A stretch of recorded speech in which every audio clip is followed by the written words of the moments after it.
시청자 여러분 안녕하십니까? 9월 11일 경제현장 오늘 시작합니다. 정부가 코로나 재확산으로 피해가 집중된 취약계층을 지원하기 위해서 59년 만에 4차 추경을 편성했습니다. 정부는 선별지급을 선택하면서도 통신비 등으로 전 국민 지원에 나선다는 비판을 받고 있는데요. 재정 건전성 우려도 여전합니다. 네, 한정된 재원인 만큼 적재적소에 잘 분배가 돼야 할 텐데요. 이 4차 추경 편성을 총괄한 담당자 모셔서 직접 들어보는 시간 마련했습니다. 시청자 여러분의 의견이나 궁금하신 점 있으시면 문자 샷 3698번 또는 유튜브로 참여해 주시고요. 기획재정부 안도걸 예산실장 나오셨습니다. 어서 오십시오. 실장님 어서 오십시오. 네. 시작합니까? 네, 실장님 네. 한 해 한 번 예산 편성하는 참 어려운데 네 번이나 또 추경 편성을 하셨잖아요. 네. 이번 네 번째 추경 편성은 피해 맞춤형이다 이렇게 얘기를 하는데 그게 네. 어떤 그 전과 어떻게 다른 겁니까? 예. 이번에 저희들이 이제 코로나 재확산으로 인해 가지고 많은 지금 또 국민들이 이제 피해를 입고 있습니다.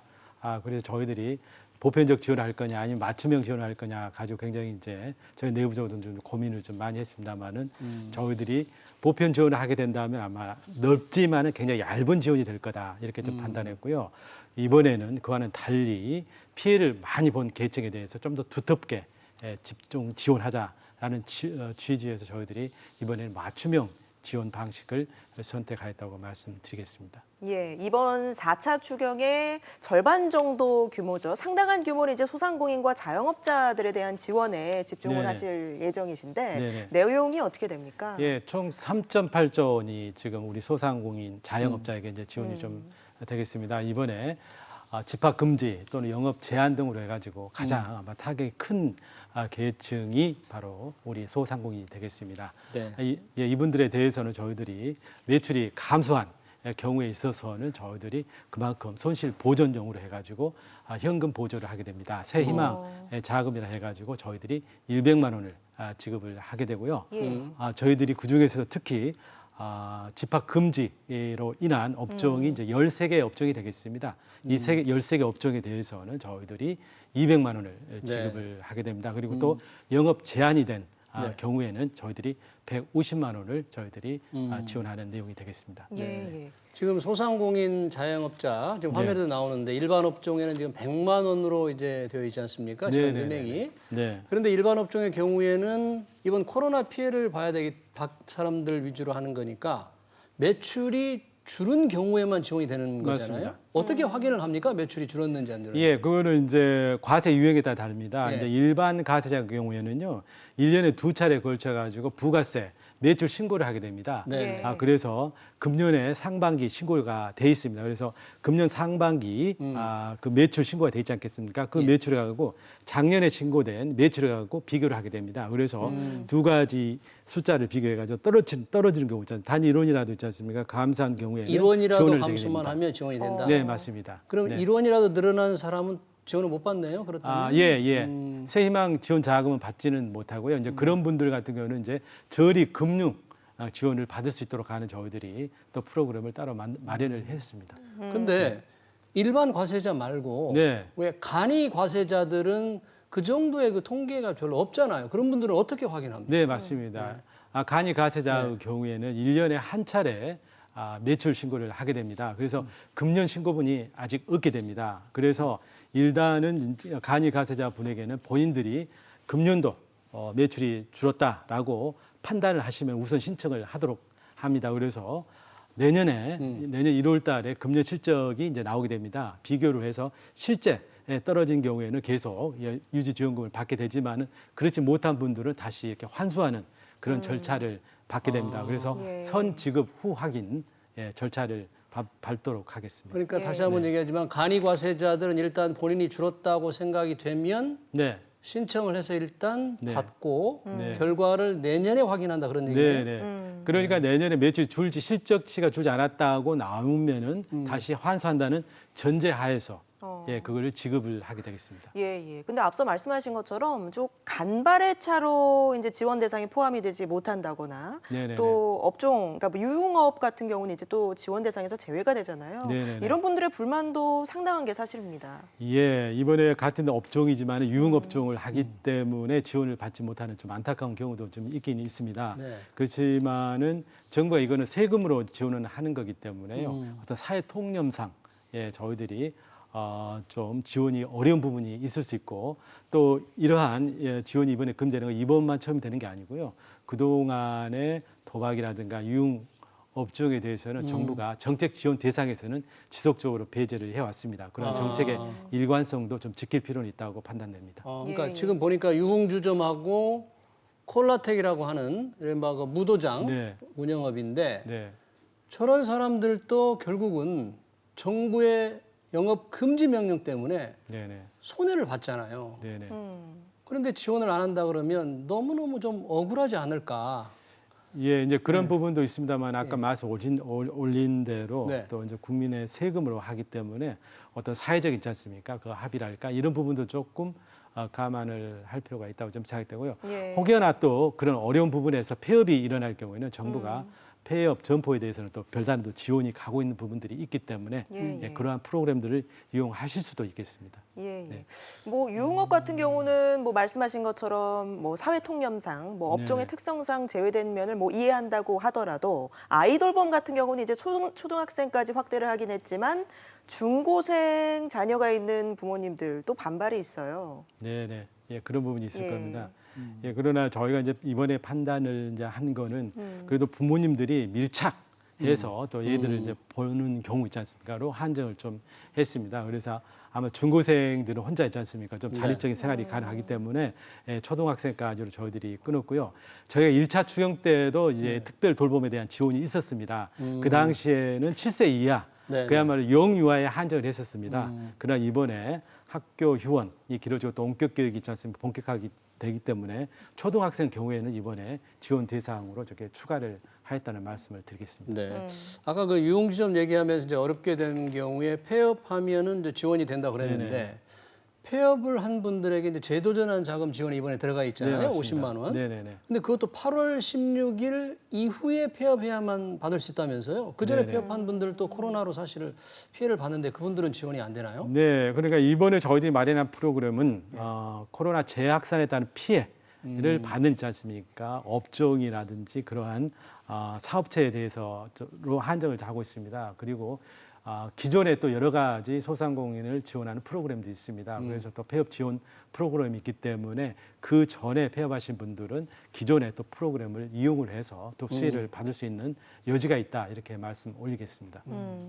또 이게 이제 매출이 줄은 이제 업종에 대해서 지원을 하는데 만약에 8월 16일 이후에 새로 장사를 시작하는 분들은 전에 비교할 수도 없잖아요. 매출. 그런 분들도 이번에 지원 대상에서 결국 빠지나요? 예. 지금 그래서 저희들이 이제 최근 들어서 창업하신 분들 같은 경우에는 저희 그렇습니다. 그래서 5월 말 이전에 예를 들어서 이게 창업하신 분들은 6월 달, 7월 달 네. 아마 매출 실적이 있을 것입니다. 예. 그래서 매출 실적하고 8월 이후에 매출 실적을 비교를 해서 만약에 그 줄었으면은 지원하는 어떤 그런 대상을 저희는 포함하고자 합니다. 또 사실은 이제 여러 가지 이게 복지 제도가 있고 또 정부 지원 프로그램이 있는데 그런 프로그램에서 수혜받지 못하는 이 사각지대에 있는 분들도 많이 있잖아요. 이런 분들에 대해서는 어떻게 지원이 됩니까? 예. 그래서 이번에 저희들이 이제 실직이라든지 예상치 못한 폐업 등을 해가지고 갑자기 소득이 급감을 해가지고 예. 생계 위기에 처한 가구를 대상으로 저희들이 긴급 생계 지원 제도라는 걸 저희 만들었습니다. 예. 그래서 기존에 유사한 제도가 있었습니다만은 재산 요건 등에 따라 가지고 혜택을 받지 못했습니다. 예를 들자면은 자기 재산이 대도시의 경우 3.5억 원이 넘어가면은 그 혜택을 받지 못했습니다. 근데 저희들이 이번에 그거를 6억으로 있지 않습니까? 3억 올렸거든요. 5천에서 6억 원으로. 예, 6억. 그래서 그리고 소득 하위 있지 않습니까? 75% 이하에서 소득이 이렇게 급감을 한 가구에 대해서는 저희들이 별도로 이번에 생계비 지원을 하게 됩니다. 그래서 1인 가구 경우에는 40만 원, 그래서 4인 가구 100만 원까지 긴급 생계비를 드리도록 하겠습니다. 예, 예. 가장 큰 논란이 되는 부분이 아닐까 싶습니다. 전국민 통신비 2만 원 지원을 결정을 하셨는데요. 전체 예산이 이제 9,300억 원이죠. 네네네. 뭐 적지 않은 예산인데 사실 좀 반응들을 보면 뭐 2만 원 그거 안 받아도 된다. 사실 이런 반응들도 있거든요. 네네. 네, 정확히 말씀드리면 전 예. 국민이 아니고요. 13세 이상, 그러니까 중학생 이상 이제 국민이 되겠습니다. 저희가 이번에 그렇게 한 이유는요. 지금 코로나 이후에 굉장히 비학상, 죄송합니다. 비대면 네네. 활동이 많이 늘고 있습니다. 이에 따른 어떤 통신 요금이 굉장히 있지 않습니까? 부담이 되는 게 또 사실이고 합니다. 그래서 저희가 이번에 이제 그러한 통신비 부담을 좀 전반적으로 경감을 좀 해드리고자 저희들이 통신비 지원을 좀 하게 되었고요. 저희들이 이번에 여러 지원 프로그램을 마련하면서 기본적인 원칙이 저겁니다.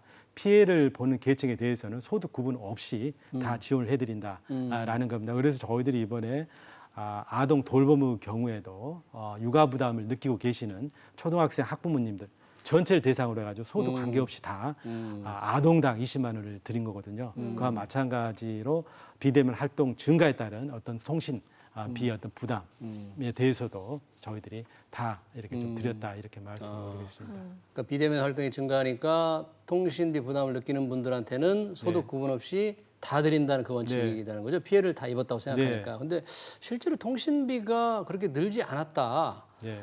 통신 3사 10조 보면 그런 통계도 좀 있더라고요. 네네. 예, 그리고 통계가 여러 개 있습니다만 아마 통신사의 전체 매출은 있지 않습니까? 조금 늘었다고 저희가 좀 알고 있습니다. 그리고요. 이제 통신 요금도 여러 형태가 있지 않습니까? 그래서 이제 무제한 데이터 해가지고 있지 않습니까? 이제 가입하시는 분도 있지만은 데이터 사용량에 따라 가지고 요금 있지 않습니까? 올라가는 그러한 요금제를 가입하고 계신 분들이 전체 가입자의 3분의 2입니다. 예, 그래서 3분의 2 되시는 60% 넘어가시는 분들에 대해서는 아마 이게 통신 비용에 대한 부담이 조금 더 생기지 않았을까 저희들은 그렇게 생각하고 있습니다. 예. 그렇긴 하지만 여튼 그 더불어민주당인 이재명 경기지사나 또는 이제 민주당과 어떤 흐름을 같이 하는 정의당에서도 이 통신비 지원에 관해서는 굉장히 반발이 크기 때문에 국회에 가면 굉장히 그 논란이 많아질 것 같아요. 과연 예상대로 될 수 있을지 어떻게 보십니까? 네. 정부는 맞춤형 지원이라는 게 있지 않습니까? 일관된 기준을 가지고 이번에 예산을 이제 편성을 했습니다. 또 국회에서 국회 나름의 또 논의는 있을 걸로 생각은 됩니다. 네. 자, 이 고용 취약계층들이 계속 이제 피해를 많이 입고 있는데 이분들에 대한 지원은 어떤 게 있나요? 네, 그래서 가장 저 고용의 불안에 지금 떨고 계시는 분들이 계십니다. 특수 형태 이제 근로자가 되겠습니다. 택배 기사라든지 이제 방문 판매원, 방과후 교사 이런 분들입니다. 굉장히 일거리가 많이 이제 줄고 있습니다. 이분들에 대해서는 저희들이 긴급한 있지 않습니까? 고용 안정 자금을 이번에 드리도록 하겠습니다. 기존에 저희가 1차적으로 150만 명을 대상으로 해가지고 2조 원을 풀어서 이분들의 생계 안정을 지원한 바가 있습니다. 그 중에서 이번에 50만 명 정도 되시는 분들이 아마 취업을 아직 못하고 계실 겁니다. 그런 분들에 대해서는 이번에 50만 원을 저희들이 추가로 드리는 것도록 하고, 추가로 50만 원 그리고 드리고. 신규로 네. 저희들이 한 20만 분 정도 될 거라고 저희 생각합니다만은 신규 발굴을 해서 그분들에게는 150만 원을 지급하는 어떤 그러한 지원 프로그램을 신설을 하였습니다. 그러니까 새로 신청하는 분들은 150만 원까지, 네. 지난번에 1차 받은 분들은 네. 50만 원까지 받을 수 50만 있다 원. 그런 얘기군요. 네. 자, 뭐 가장 중요한 게 또 빨리 지급하는 게 가장 중요한데 뭐 네. 추석 전에 지급하겠다는 게 정부 방침 같긴 한데 네네. 이렇게 많은 돈을 지출하려면 많은 행정 절차도 필요할 것 같아요. 가능하겠습니까? 어떻습니까? 네. 예, 맞습니다. 그래서 이제 대상자 선정에 있어서 어떤 지원 기준을 최대한 있지 않습니까? 단순화하려고 합니다. 예, 그리고 이제 여러 가지 소명해야 될 있지 않습니까? 뭐 서류라든지 있잖아요. 뭐 이게 있을 텐데 그런 부분들은 본인이 제출하지 않아도 행정 정보를 가지고 자체 처리해서 당신이 대상이 됩니다라고 있지 않습니까? 선고지할 수 있도록 그렇게 하겠습니다. 그래서 국세청이 가지고 있는 과세 정보 그리고 건강보험공단이 가지고 있는 여러 가지 소상공인 확인에 필요한 정보 등을 저희들이 최대한 활용토록 하겠습니다. 그래서 이런 행정 정보를 통해서 필요한 어떤 확인 작업이라든지 요건에 해당되는 있지 않습니까? 어떤 기준들은 자체적으로 해결을 하도록 하겠습니다. 예. 항상 그 추경 얘기, 재난지원금 얘기가 나올 때마다 우려되는 부분이 바로 네. 우리 재정은 괜찮은가라는 이 재정 건전성 부분이거든요. 네, 홍남기 부총리님도 항상 그 채무 비율에 대해서 우려를 표하시지 않았습니까? 네. 예, 그렇습니다. 이번 추경 같은 경우에는 재원을 다 이제 국채를 이제 발행해서 하게 됩니다. 예, 그게 굉장히 저희들로서는 네. 재정당으로서는 좀 이제 안타까운 측면 중에 좀 하나입니다. 예, 이제 그런 상황이고요. 그러나 저희가 아직 그 국가 채무가 상대적으로 조금 양호한 상황입니다. 그래서 조금 여력이 있습니다. 그런 여력을 활용을 해서 저희가 이번에 저희가 또 국민 여러분들 있지 않습니까? 민생의 어려움을 좀 풀어드리는 있지 않습니까? 재정의 역할을 지금 하고 있는 겁니다.